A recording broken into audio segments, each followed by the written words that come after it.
Chettinad Cement, 63 years of excellence. Your perfect concrete choice.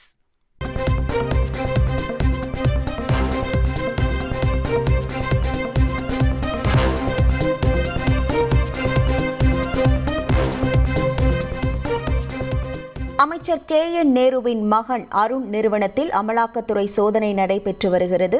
மேலும் அமைச்சர் K.N.. நேருவின் சகோதரர் கே.என். ரவிச்சந்திரன் தொடர்புடைய இடங்களில் சோதனை எனவும் தகவல் வெளியாகியிருக்கிறது. இது தொடர்பான முழு விவரங்களோடு இணைகிறார் நமது செய்தியாளர் சாலமன். வணக்கம் சாலமன். எந்தெந்த பகுதிகளில் அமலாக்கத்துறை அதிகாரிகள் சோதனையில் ஈடுபட்டு வருகிறார்கள்? முழு விவரங்கள். அமைச்சர் கே.என். நேருவின் சகோதரரான கே.என். ரவிச்சந்திரன் மற்றும் அமைச்சர் கே.என். நேருவின் மகன் கே.என்.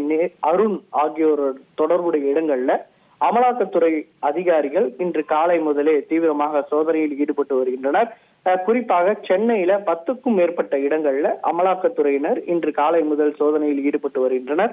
சிஆர்பிஎஃப் உதவியுடன் இந்த சோதனையானது நிகழ்த்தப்பட்டு வருவதாக தகவல் தெரிவிக்கப்பட்டுள்ளது. குறிப்பாக Adyar, Teynampet, CIT colony, MRC Nagar உள்ளிட்ட 10க்கும் மேற்பட்ட இடங்கள்ல இந்த சோதனையானது நிகழ்த்தப்பட்டு வருகிறது. சட்டவிரோத பணப்பரிமாற்றம் ஏதேனும் நிகழ்ந்துள்ளதா என்ற கோணத்தின் அடிப்படையில இந்த சோதனையானது நிகழ்த்தப்பட்டு வருகிறது.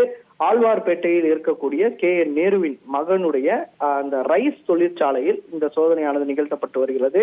அதே போல மயிலாப்பூர் சிஐடி காலனியில இருக்கக்கூடிய பிரகாஷ் என்பவரது வீட்டிலையும் இந்த சோதனையானது நிகழ்த்தப்பட்டு வருகிறது. ஆரேபுரத்துல இருக்கக்கூடிய கே.என். ரவிச்சந்திரன் என்பவரது வீட்டிலையும் இந்த சோதனையானது நிகழ்த்தப்படுவது.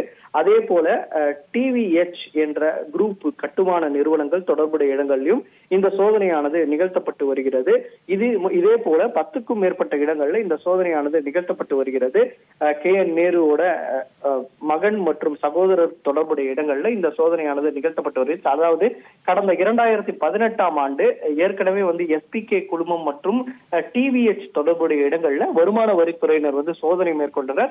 இந்த சோதனையில 100 கோடி ரூபாய் கணக்கில் வராத பணம் மற்றும் 90 கிலோ தங்கம் பறிமுதல் செய்யப்பட்ட நிலையில அதனை அடிப்படையாக வைத்து தற்போது அமலாக்கத்துறையினர் இந்த சோதனையை நிகழ்த்தி வருவதாக தகவல் தெரிவிக்கப்பட்டுள்ளன. சோதனை முடிவிலேயே எவ்வளவு சட்டவிரோத பணப்பரிமாற்றம் ஏதேனும் நிகழ்ந்துள்ளதா, கணக்கில் வராத பணம் ஏதேனும் பறிமுதல் செய்யப்பட்டுள்ளதா என்ற தகவல்கள் தெரிய வரும் எனவும் கூடுதலாக இடங்கள்ல அமலாக்கத்துறையினர் சோதனை மேற்கொள்ள திட்டமிட்டிருப்பதாகவும் ஒரு தகவலானது தெரிவிக்கப்பட்டுள்ளது. உங்கள் விவரங்களுக்கு நன்றி Solomon. Chettinad Cement, 63 years of excellence. Your perfect concrete choice.